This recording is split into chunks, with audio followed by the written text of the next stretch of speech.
We'll go ahead and get started and welcome everyone this morning to our third President's Coffee Chat, I think, here with the Howard County Association of Realtors.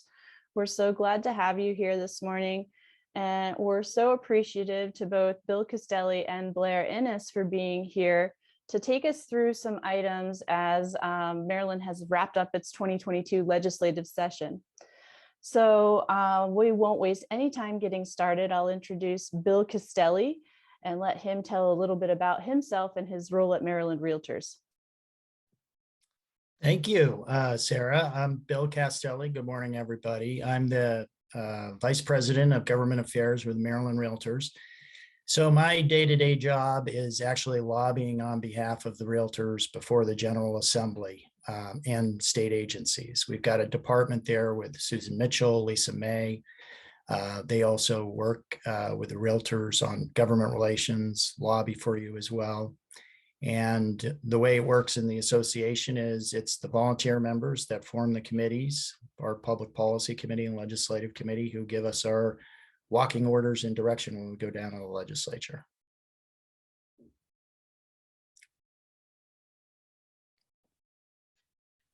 Thank you, Bill. And many of our members that are signing on now may have already had the pleasure of meeting Blair Inniss. She's our newer government affairs director here at the Howard County Association of Realtors and has been doing a great job of keeping us up to date on everything that's happening. So Blair, would you like to introduce yourself for a moment? Thanks, Sarah. Hi, everyone. I'm Blair Inniss. When you heard Bill talking, you might have heard the name Lisa May, who I'm sure many of you remember as your local government affairs director for quite a few years. So she moved up to the state and I had the honor of taking over her position here for HCAR, and it has been a wonderful experience. I am part of a group that represents HCAR here in Howard County in front of our council members, working on legislation and working for amendments and bills that really will support the membership of HCAR. Awesome, and we're so grateful to have you, Blair. Thank you. And so with that said, you guys have prepared some wonderful content for us today. So let's go ahead and get going with the information that you've prepared. So I will turn it over to Blair to operate the PowerPoint, and let's jump in.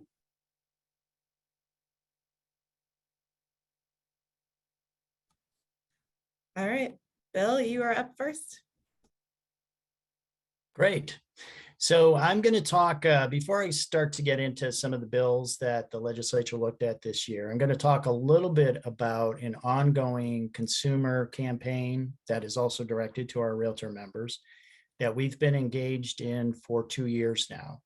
It's called Open Doors to Stronger Communities, and it's a consumer-focused campaign where we are directing messaging to Maryland voters across the state. And it really focuses on a couple of things. Most importantly, it focuses on housing supply.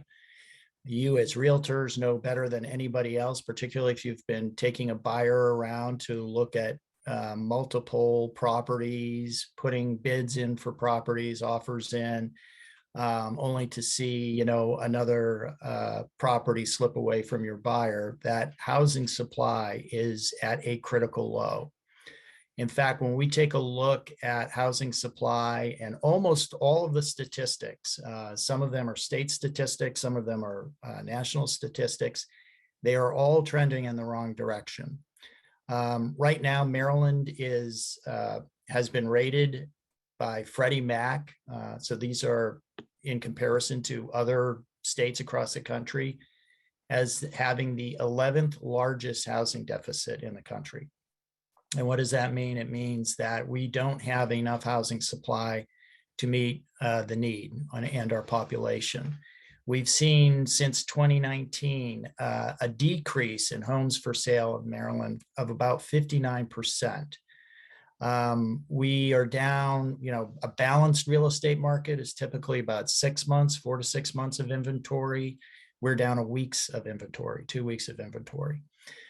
So, you take a look at all of these factors, all of these statistics, low, 30-year low of percentage of first-time buyers, median age of first-time buyers increasing from 29 to 33, 77 or 70% of millennials indicating that they are struggling to afford a home purchase, and they are concerned about being able to afford a home.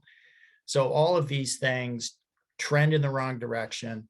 And so we as an association realize that it's not going to get better unless the legislature and the local governments really start to take this issue seriously. So that's a big part of what this campaign is. The second part of this campaign is really opening up housing opportunity to everybody. So it's not just a supply issue. It's also making sure that housing supply and housing opportunities are available to anybody, regardless of their race, regardless of their religion, making sure that our programs are designed in a way that open up opportunity. And what we've seen in Maryland, although Maryland's doing a little bit better than most states, is that there's not quite a 30 percentage point difference in homeownership rates between white families and people of color. It's over 30% nationally, and it's in the high 20% in Maryland. Our Maryland mortgage programs are actually doing very well on some of these, measuring some of these factors. But it's important because there's a lot of mortgage ready buyers out there who are people of color who, quite honestly, the only thing holding them back from the housing market are the costs, particularly things like down payment, closing costs, and cash up front. So we're looking at that. So far, we've targeted about 250,000 Maryland voters, General Assembly and staff, talking to them about all of these issues. So we can go to the next slide. So this is our Open Doors Maryland site. Everybody can go up to the website. The web address is there for you to see, opendoorsmaryland.org. We talk a little bit about some of the statistics I cited at the site. We have a video that we've sent out to a lot of voters, legislators, and we also updated on just different issues that we're bringing before the legislature. And we had a couple of issues that we brought before the legislature this year and that we're going to continue to bring before the legislature. And we can go to the next slide. One of the things that we have done with this campaign is really started a housing poll, and it's a poll that we take of all registered voters. Well, it's of registered voters in the state of Maryland, so it's not all registered voters. And we take a look at what their attitudes are on housing. And in particular, we're taking a look at what barriers they feel they have to owning a home and moving into the housing market, or even getting a rental. And what we've seen just in the last year is that we've seen double-digit increases in the concern that Maryland voters have about housing issues. And just to give you, in fact, this poll is up on that opendoorsmaryland.org website. So you can take a look at all of the information in that poll. We also have a kind of a synopsis of just some of the more salient points from the poll. But the whole thing is up there if you guys want to take a look at it and go through it. And what the poll shows, just in terms of cost to buy a home, 7 in 10 say the cost to buy a home is too high. That was about over a 10% increase in just 1 year. So just in 1 year, people's attitudes are really trending up in terms of the concern they have over the cost to buy a home. We can go to the next slide. And the same thing for apartments. The cost of housing just generally is up. One of the interesting things that our pollster said, and this is a pollster who does almost exclusively housing issues. He does some other polls as well, but he polls across the entire country in many different states. He said the level of concern on housing costs and issues, supply, is as high in Maryland as he sees in West Coast states. And he normally does not see that in East Coast states. So It's definitely a problem. You all know it. You experience it every day in your markets. So we want to try and open this discussion up and get legislators to start to look at it and try and identify policies moving forward. Okay, next slide. Yeah, and the last slide here is just the supply issue, single family homes availability. That was an issue we pulled on over a year ago. Most people felt like, yeah, if I wanted to buy a single family home, there's stuff on the market, not a problem. And it was only, about 30 some percentage of Marylanders were concerned about it. That has jumped up to almost half of Marylanders now. So, I mean, really, people are feeling this, even if they're not in the market. They're seeing it. They're hearing about it from their relatives and others and friends that might be looking for property. Okay, next slide. So that just encapsulates kind of where we are on our open doors. I'll talk a little bit about some bills on this sheet here that we looked at this year that kind of fit into some of the open door stuff. One of the big issues, I wouldn't say it was an open doors issue for us, but it was a big issue for us in terms of the legislative process this year, was our pay at the table legislation. Some of you may be familiar with pay at the table issues, and this is where real estate brokerage has an arrangement with a title company so that an agent can actually be paid at the settlement table, along with the other disbursements that occur at the settlement table. That process and option had been in place for probably 50 years. And some real estate companies offered that option to their agents, some didn't. It was completely up to the broker to determine whether that was going to be a process they wanted to set up. It was completely up to the title companies to determine if that was something they were comfortable with as well. And so for about 50 years, this seemed to work flawlessly. We've never heard of a complaint before the Real Estate Commission about it.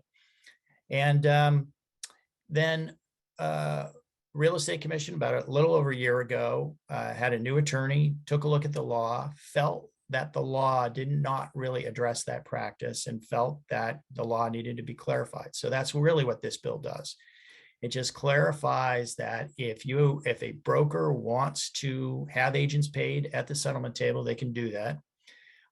And that bill is basically says that that commission can be directed to the agent. Associate broker could be directed to an LLC or professional service corporation that the agent has set up, as long as the title company is willing to do it, or as long as the broker is willing to do it. It's completely optional. And if the governor signs this bill into law, we hope he does, then it will be effective as of October 1st of this year. So those practices that some companies had will be able to restart as of October 1st, assuming the governor signs the legislation into place. Bill, I have a question. Is there any concern that the governor would veto this bill? We don't. We've reached out to the governor's office about it. No one has expressed any negative feelings about the bill. But you also have to be careful because, it was theoretically his department and his commission that, said that this practice was no longer allowed. But we haven't had that communication back to us at all from the governor's office. So we do think the bill is going to get signed. In fact, the last bill signing was supposed to be today. And I think what they're going to end up doing is rather than having one last public bill signing day, that the rest of the bills that need to be signed into law are going to be allowed to just pass into law. Governor does not technically have to sign a bill into law. He can just as long as he doesn't veto it, it will actually go into law. So we're going to just watch in the next 5 days. We should know whether the bill is becoming law. So, but we are optimistic about that. We had a lot of other bills. that we looked at as well. There was a bill on residential contract of sale, buyer identification. This was a bill that was really taking a look at the problem in the market today. And we've seen it here in Maryland. We've seen it in Massachusetts. In fact, there's a big case in Massachusetts about it, where sellers are discriminating against buyers based on their name. So they basically take a look, and I'll give you an example of what we're talking about. In Massachusetts, there was a case where it was multiple offer. The seller of the property took a look at one offer, said it was perfect, told his agent that he wanted to accept that offer. Agent was thrilled, talked to the buyer's agent, said, hey, seller's thrilled about the offer. You know, you've come in, no contingencies, you met the price. So they want to move forward with the offer. Buyer submits the offer. Her first name is Ebony. Seller asks seller's agent, is Ebony an African-American? And no longer wants to sell the property to her.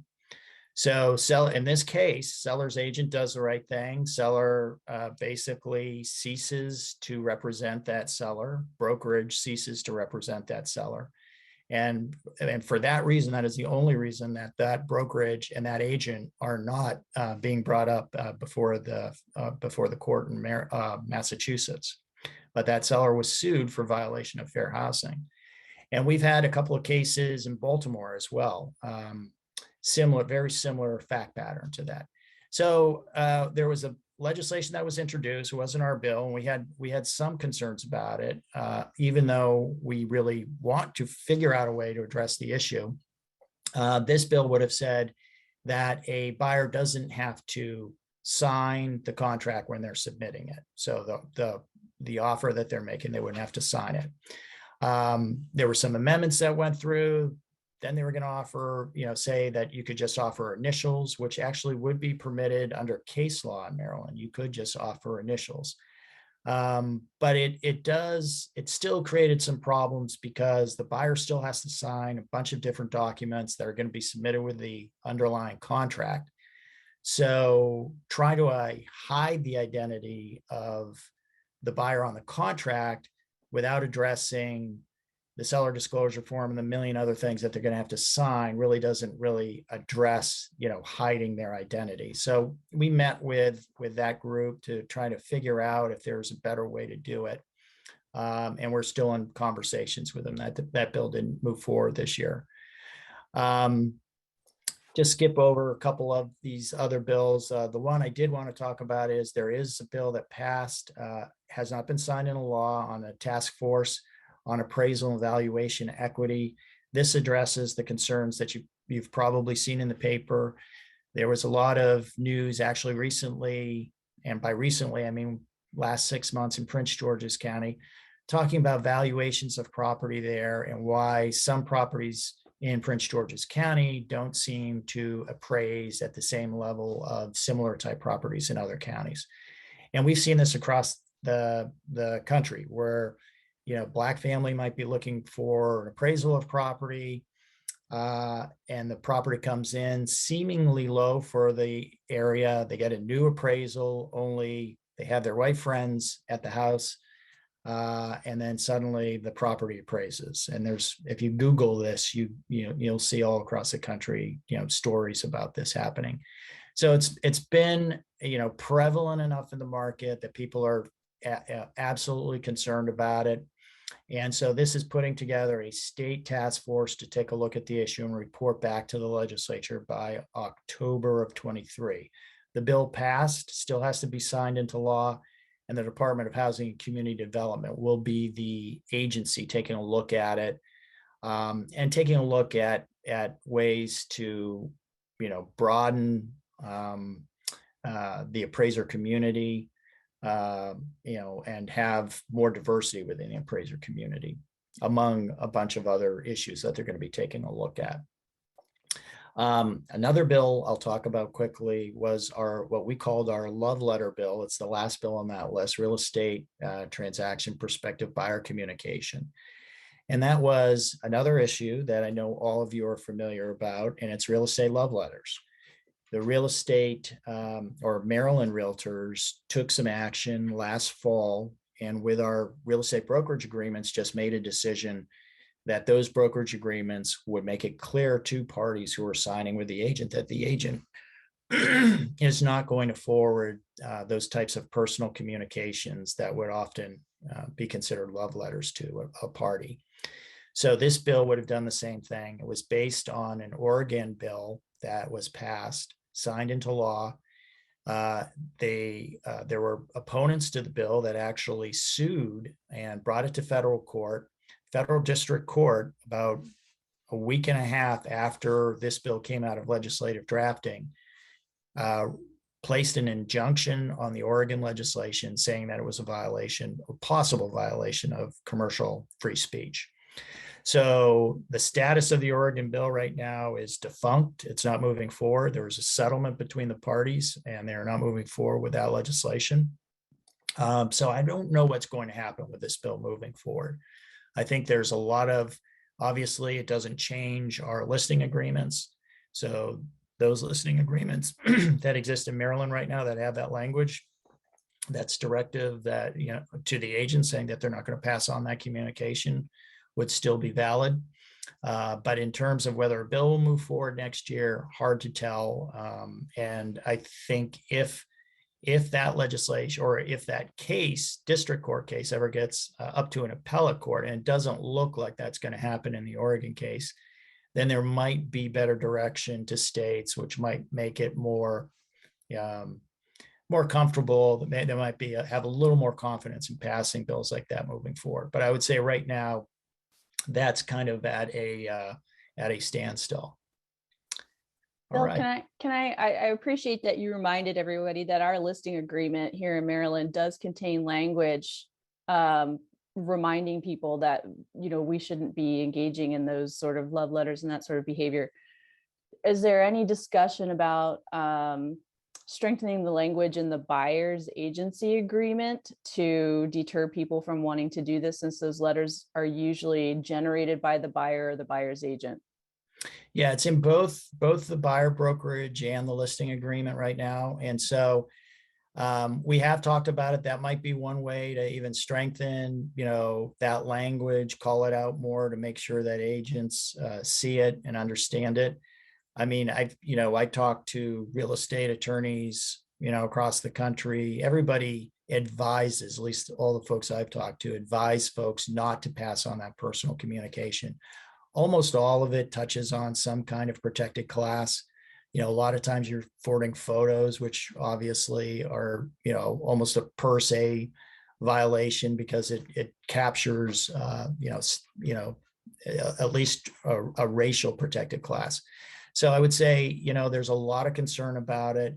And, this Massachusetts case that happened where that one seller, refused to sell a property to a woman he suspected was an African-American because of her name, Ebony. I mean, it's kind of the same thing. And, that seller is facing, the full force of the fair housing law. I mean, the fines that they're going to have to pay. Now, the agents would have faced very significant penalties themselves if they hadn't done the right thing. And in this case, that seller agent was on top of her game. The broker was on top of their game. They did the right thing, and they're not facing any penalty because they acted exactly as they should have under law. Awesome. Thank you for that. And I think that you kind of answered Anthony Correa's question in the chat, who was just kind of wondering why this continues to happen, even though legal counsel has advised against it from Maryland Realtors. But it is still something that, people are engaging in. Yeah, I think it's, a lot of the things that we see that are problems in the market today, I think go back to supply. I mean, think about, if we were in a normal market where your buyers didn't have to go to 20 different properties, issue 20 different offers, they would go see 2 or 3 homes, make an offer, that offer would probably be accepted. And it's hard, buyers, it is a very frustrating market. It's a very difficult market. buyers are looking for any edge they can to pull themselves out of the 20, 10, 8 different offers that have already been submitted because they're frustrated. They're literally at the end of their rope in terms of trying to get their property. So I think that's it. And I think honestly, if we took a look and really got serious about housing supply in our, not just Maryland, but in our country, a lot of these things would go away because, it would just open up opportunity for everybody. Thank you so much for that. Thank you, Bill. Can I jump in too? This is such an interesting topic for me. And the Oregon case, one of the things that the judge said in the Oregon case is that something as significant as buying a home does warrant careful protection. And it was part of the reasoning why he didn't allow the law to move forward. And I think it's an interesting point. Like the legal counsel for Maryland Realtors is advising against those type of letters, but is there an argument that by advising against them, we're actually taking away more opportunities for people to buy homes? I'd love to also know what people in the chat think about it. Yeah, I mean, I think that is what people do argue, and in that, you as a buyer, you're being limited in terms of trying to make your case for why you are the person for that property. And it goes, both ways. I mean, there are, potentially minority families that would be more interested in selling to a minority buyer. So, but the reality is, as the market really works when the market operates on, basic things like supply and demand, the actual appraised value of the property. And while there's a lot of emotional things that get tied into property purchases, the fact of the matter is the value of that property is, what it is, whatever the appraiser says it is. And you think about it, I mean, I've thought about this a little bit too, is, if you're a seller, and I'll use myself as an example. Let's say I'm selling my property. We've lived in my property for 30 years. I've raised 3 daughters in this property. If someone came with a love letter and said, oh, Bill, I really want to buy your property. I can't offer what everybody else is offering, but I've got 3 little girls, just like you have 3 little girls, and, pulling on your heartstrings, and you think, you know what, I really want to help that family out. I really want to help, they've got 3 cute little kids just like me. And then I think about it, so you're going to take an offer that's not the best offer, not the best net offer for you. So if I met this family in the street somewhere, would I just go up to them and give them $10,000 because I thought their kids were cute? Probably not. And that's literally what sellers are doing in the market, in some of these cases. So it's obviously seller's right to make decisions about how they want to do that. But it is a little strange when you start to look at it from different lenses.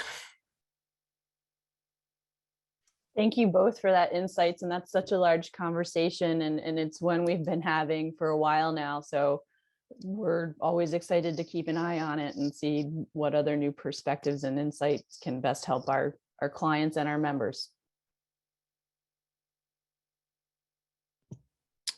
Great, and I'm done with that slide. Okay. One of the issues that I do want to talk about, and I'm just going to end it here. Actually, there's 2 other issues I'll just talk really quickly about on this slide. And one is the first issue on accessory dwelling units. And it's one of the things we're going to be taking a look at moving forward. So we talked about housing supply. Accessory dwelling units are, Howard County has them, but it allows a property owner to establish an independent living unit within their property, with certain restrictions. And it allows people to age in place if they want to, by either having a caregiver move in with them, live with them or have them move into a smaller place within their property and have family move into the larger home. So it also allows an income stream for property owners. And there are a number of states that are taking a look at kind of establishing a floor for accessory dwelling unit laws. Mostly it's the local governments that deal with these laws, but some states like Maryland, California, and a number of others are looking at establishing a floor so that the counties at least have to have some kind of accessory dwelling unit law. California passed a bill. Maryland considered one last year. It has not passed yet. It's very controversial. But if you take a look at all the things that you would normally have to do to increase supply, like change comprehensive plans, that takes decades oftentimes. Zoning takes years. Accessory dwelling unit law would provide a lot of affordable housing very quickly. And a lot of people get concerns about parking and, schools and all of these other things. But the truth of the matter is, even in a state like California, which was able to add tens of thousands of units through an ADU law, they're not concentrated all in, one neighborhood. So it's not as big an impact as people think it is. So that's going to be a big bill moving forward. And to be honest with you, in terms of like housing supply issues, there's no silver bullet out there. But this would be one of the quickest ways to get affordable units online and start to relieve that pressure. And even though they're rental units, it's important for the industry, because one of the things we know from some of the polling we've done too is one of the biggest barriers that renters have in terms of moving into housing is the higher cost of rents. So that's a barrier for them in terms of saving up for down payments and the cash requirements. So I do think it's important for our industry, and we're strongly supporting that bill moving forward. Last one I'll talk really quickly about was Climate Solutions Act. Some of you may have heard about this bill, and this is the bill taking a look at trying to get to a net zero in terms of energy production. So there's not going to be any kind of positive carbon related output from electricity or energy, cars. And one big component of that climate bill was building component. And that building component also establishes a net zero goal for the later years of 2035. What the bill doesn't do is it doesn't really address single family properties. So there was a lot of concern within our industry about, whether this is, does a homeowner have to, suddenly upgrade and get rid of the gas stove and all of these other things. And that's not what the bill does. It does target some residential property, but it's multifamily residential properties of over 35,000 square feet. And then there is going to be some requirements for the state agencies to actually look at electrifying the building code. Probably not in terms of like cooking, but definitely in terms of like furnaces moving forward. So that's not a part of the bill right now, but that could be coming down the line in the future. And thank you for the insight on that. That's something that, climate change and climate solutions get discussed at all levels, state level, county level. So that'll be something that we're watching. If you wouldn't mind, could you touch on the condo bill, House Bill 107, that passed, and a little bit why that came into play and what it does? We did have a question directly asked about that. So I think everybody remembers what happened down in Miami when that condo building collapsed. And there had been an actual bill in Maryland for, I want to say, the last 5 years, maybe even longer than that. It had been introduced requiring condos, HOAs to have reserve studies. And those reserve studies are really creating a reserve so that future costs, like fixing a foundation, a roof, replacing HVAC, whatever building maintenance needs to be done, reserve studies help to identify what those costs are in the future. and then whether you've got enough money, put aside so that you can address those maintenance issues as they come up. And it was one of the issues that was raised with Miami. They knew that they had a problem for a long time. They didn't really raise enough money to address the problem, and then they addressed it very late. And we're starting to get the work done to do it, and then the building collapsed. So that really put an exclamation point on an issue that Maryland had been looking at for at least 5 years. So what this bill does is very different. Maryland already had 2 counties that required reserve studies for their common ownership communities. Prince George's in Montgomery County. The rest of the state, not so much. So this bill establishes kind of a ground floor, but it only does it prospectively. So it would not apply to an existing HOA or condo. They could do that. They can establish their own reserve if they want, but it is only going to be mandatory for condos and HOAs, new condos and HOAs. So one that comes online will now be required to have that reserve study, and they're required to get it done and completed by 2026, I believe. So that's moving forward. Probably won't have a lot of impact on existing communities, mostly because in Prince George's and Montgomery, they're already doing it, and then there's no requirement in the rest of the state for existing communities. Excellent. Thank you for that insight. And I know we're going to be tight for time here because these are just such interesting and in-depth conversations. So if you want to hit anything on the next slide, or if we want to start kicking it over to Blair with some of the local insight, I'll let you guys kind of. I think Blair should start with some of her local stuff. Okay, great. Well, it's going to be quick because we only have 2 topics to talk about. So one thing I want to point out, probably most of the people on here are aware, but the Howard County legislation works differently than the state. Meaning in the state, there are 90 days that run at some points between January and April each year, where all legislation is introduced, heard, and passed. Anything that didn't get enrolled or presented to the governor by the end of those 90 days are called dead in committee and can be brought up again next year in a new bill, but for that year, they are no more. Howard County is different, and a lot of counties are different in that they go all year long with a break, probably in like November or December or something, but generally speaking, they go all year long. So I here have just a few bills that we have already seen and weighed in on that have both passed, and there are no upcoming bills that are relevant to HCAR. However, there will almost certainly be more relevant bills coming up throughout 2022. So that is part of what keeps me employed. I am constantly monitoring and watching the bills to see what HCAR needs to weigh in on, or at least be paying attention to, that could impact us or our preferred partners. And so the few bills that I want to talk about today, first of all, the first one, Council Bill 7 and Council Bill 8 for this year. They're pretty similar, so I grouped them together. HCAR did actually present written comments, written testimony on those bills. They were heard jointly, so we commented on them jointly.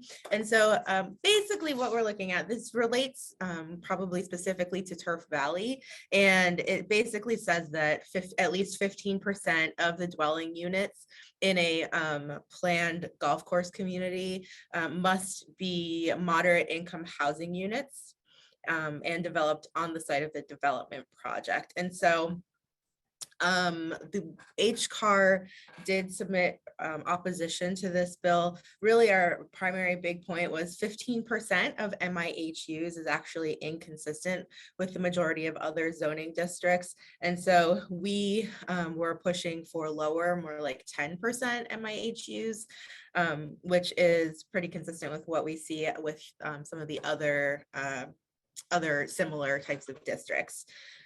So that amendment was actually put in by David Youngman on the council, and it did not pass. And so that is how we ended up with a law that said 15% instead of 10% MIHUs. The other thing, another amendment that was placed that did pass is that the hearing authority can grant conditional uses for age-restricted adult housing with some criteria that has to be met. So it does allow for a little bit of leeway in what has to be done with these planned golf course communities. And so any site development plan that was submitted on or after March 1st of this year have to conform to this MIHU requirement.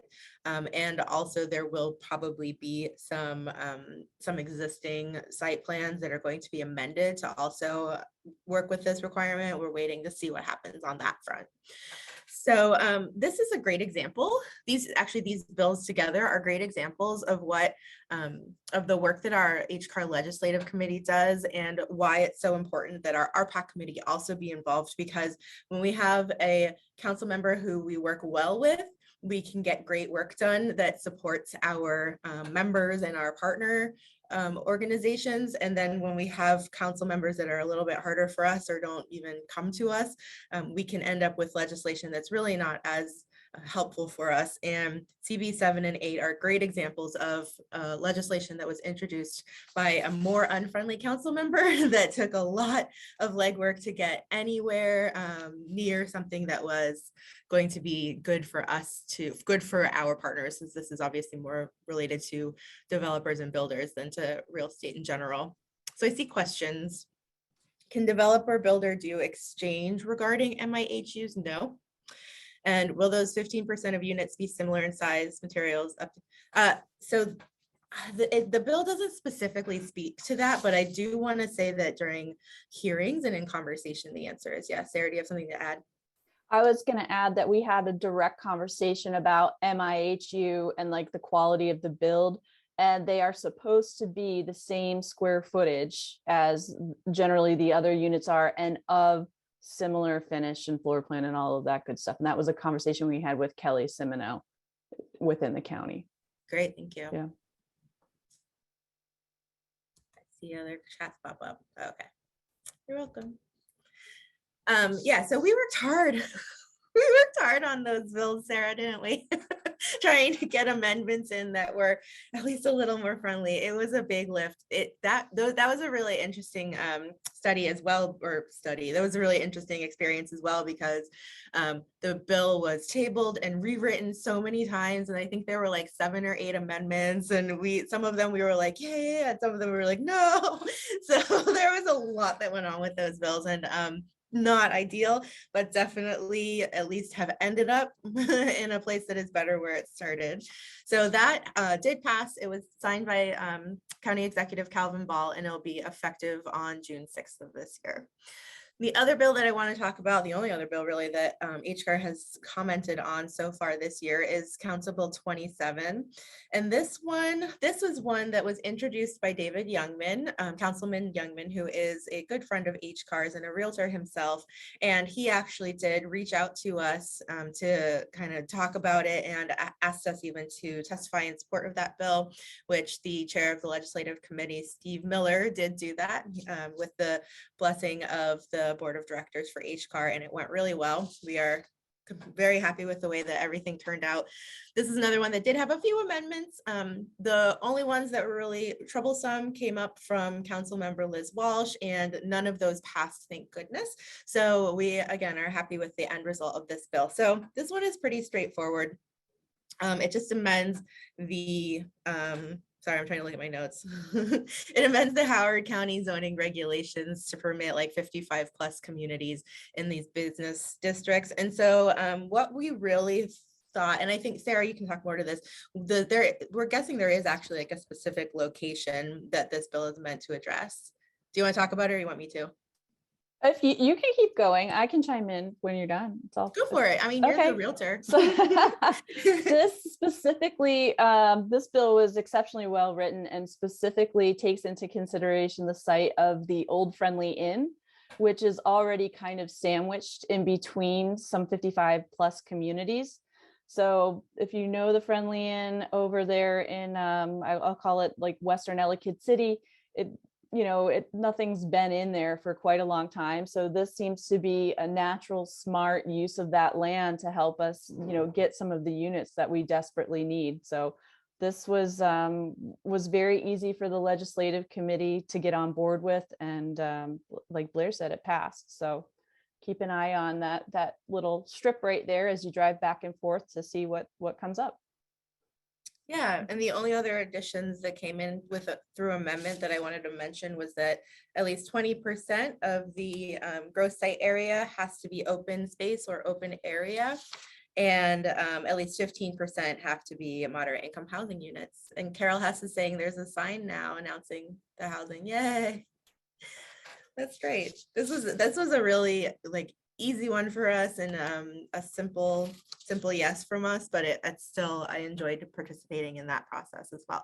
So that's it. Howard County bills, that's what we got. The other thing I will say is that we're in election year, which we know, and so it's always going to be, legislation is always going to be a little bit slower during an election year as well. No one wants to make any huge waves because all of our current council members are running for re-election. So while I do expect there to be more bills coming up this year, I think that it's not going to be probably to the number that we've seen in past years, but that will increase again come October. Will this address possible development at Gateway? Do you have a thought on that, Sarah? I can say that question came up when this bill was being discussed. So as far as specifically how it will affect that, I don't know yet, but please join the legislative committee and be part of that conversation with us, because that was one of the areas identified as this bill possibly affecting, and hopefully in a positive way. So. Mm-hmm. Well, I think you guys also have some content for us on what we can expect looking forward. So let's keep plugging along. Yeah, and this isn't much different than kind of the conversation we had earlier. As I mentioned, the Open Doors is going to be a continuing campaign. We're going to keep hammering that issue on housing and housing supply. We've all seen in the last week, with interest rates rising, certain markers showing that the market might be slowing down. But realistically, I mean, when we hear from real estate economists, they're like, most of what they talk about in terms of a slowdown is not, property losing value. It's, we're not going to be appreciating by, 8% every year. We'll only be appreciating by 4%, 5%. So, it's still a strong market. There's still an undersupply, significant undersupply all across the country. And so we're going to be focused on, issues that will look at providing affordable housing, providing that missing middle, they call it. But it's probably not low income housing, but it does address, a lot of middle class working families that, are 2 income earners and still, can't keep up with the housing inflation in order to get into a home. And that's just, housing equity help build our middle class. So it's an important issue. So we're going to be focusing on a lot of those middle housing, affordable housing, and making sure that the market can meet the demand that's out there. Because in the end, that's going to help everybody. You can't be a move up buyer if if we lock so many people out of the market that you're not in the 5 years from now going to be able to sell to anybody, and then you'll see prices collapse. So I think it's important to find that balance. The market needs to find that balance, and we're going to keep pushing on those issues so that the market can. Excellent. Mentioned ADUs. That's going to be, I think, a real test with legislators, whether it's state legislators or local legislators, in terms of, how serious they are in terms of moving forward on housing issues. I look at ADUs as, of all the things you can do in terms of changing your comprehensive plans and, committing billions of dollars to, incentives on housing and things like that. This is what would be considered low-hanging fruit. I mean, it is an easier step to take. It is still very controversial, but of all the solutions that are out there, this probably is one of the easiest. So if we can't do the quote unquote easier stuff, there is no way we're going to be able to do the hard stuff. And I think that's our message moving forward on ADUs, which is, if we can't really do this, we're just making a decision that we're really not going to do anything. And then the consequences will be what the consequences are. So I hope that's not the case. And we're going to keep pushing on that bill. Whether it's this year, next year, the year after, we hope to make some progress on it. And not just at the state level, that is definitely an important issue in Howard as well. We are looking at. Yeah, and I think one of the advantages of the state, doing it is that you don't have 24 jurisdictions with 24 different laws on what you can and you can't do in terms of your own property. But we'll see. It is definitely going to be a tough fight. But of all the solutions out there that can start to make a difference, I think this is a very doable one that is not going to have the kind of impact that people, I think, fear. There's definitely a right way to do it, and hopefully we'll come up with some of that. So. Yeah. And then love letters, stay tuned. I mean, our interest may, as Sarah, you suggested, may end up just focusing on strengthening language within those brokerage agreements. Whether there's going to be a legislative approach, I think will depend on what other states. I know, for example, New York, New Jersey, we're also taking a look at introducing legislation similar to Oregon. They have, pulled up on that legislation as well. So that federal district court case certainly put a damper on that legislation moving forward. And we'll see what those alternatives will look like over the summer. We're going to have conversations with our Realtor members on our policy committees. So before we go any further, I'll just mention that there's a question in the chat from Anthony Correo, and he mentions that with only 2% of Howard County land left for development, how are plans for verticalization proceeding? Yeah, that is an excellent question. A lot of people don't realize this. And while Howard County might be the poster child for, developable or diminishing developable land, Maryland is the 5th most densely populated state in the country. I mean, think about that. People per square mile, we are the 5th most densely populated state in the country. So that, growth in Maryland's future is going to be vertical. It has to be to meet the incredible need that's out there. So it's an important issue. A lot of the middle housing solutions are looking at that, creating these, 3-unit, 4-unit properties, moving beyond townhomes, condos, things like that, because, when you've got a densely populated state like Maryland, land costs are higher.